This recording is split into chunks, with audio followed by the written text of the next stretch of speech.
ইমাম সাহেবের হয়তো মন ফুরফুরে, উনি পড়তেছেন মনের আনন্দে দরাজ গলায়, কিন্তু মুসল্লিদের তো অবস্থা খারাপ। সারাদিন ওনারা খেতে খামারে কাজ করে আসছেন, নামাজ ছেড়ে দিয়ে অনেকে চলে গেছে, একা একা নামাজ পড়ে যে আল্লাহ রাসূল সাল্লাল্লাহু আলাইহি ওয়াসাল্লামের কাছে যে বিচার দিল যে ইয়া রাসূলুল্লাহ, দেখেন এমন একজন ইমাম আপনি অ্যাসাইন করেছেন আমাদের এলাকায়, মাগরিবের নামাজে উনি সূরা বাকারা পড়ে আর আমরা হচ্ছে শ্রমজীবী। রাসূল সাল্লাল্লাহু আলাইহি ওয়াসাল্লাম খুব রেগে গেলেন, মুআয ইবনে জাবালকে ডেকে বললেন, হে মুআয, আফাত্তানুন আন, তুমি কি সমাজে ফিতনা ছড়াচ্ছ? তুমি জানো না এরা কারা?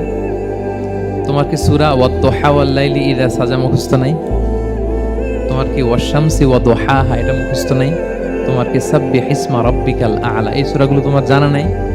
উনি বললেন জানা আছে। তো এগুলো রেখে দিয়ে মাগরিবের নামাজে কেন সূরা বাকারা ধরলা? তোমার মুসল্লিরা তো শ্রমজীবী মুসল্লি। একজন ইমামের দায়িত্ব হচ্ছে পেছনে কারা আছে এটা খেয়াল করা। অনেক সময় ইমাম সাহেব আল্লাহু আকবার বলে যে নামাজ ধরছে, কি হচ্ছে পেছনে আর খোঁজ খবর নেই।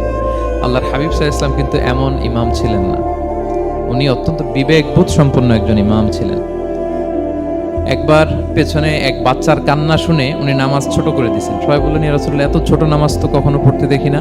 তখন রাসূল সাল্লাল্লাহু আলাইহি ওয়াসাল্লাম বললেন, একটা ছোট বাচ্চার কান্নার আওয়াজ আমার কানে এসেছে, আমার মনে হচ্ছে বাচ্চাটাকে সামলাতে নারীদের কাতারে একটা মায়ের খুব কষ্ট হচ্ছে, এজন্য নামাজটা আমি খাটো করে দিয়েছি। দেখেন কি চিন্তা চেতনা, পিছনে কি হচ্ছে সব রাসূল সাল্লাল্লাহু আলাইহি ওয়াসাল্লাম এটা খেয়াল করতেন।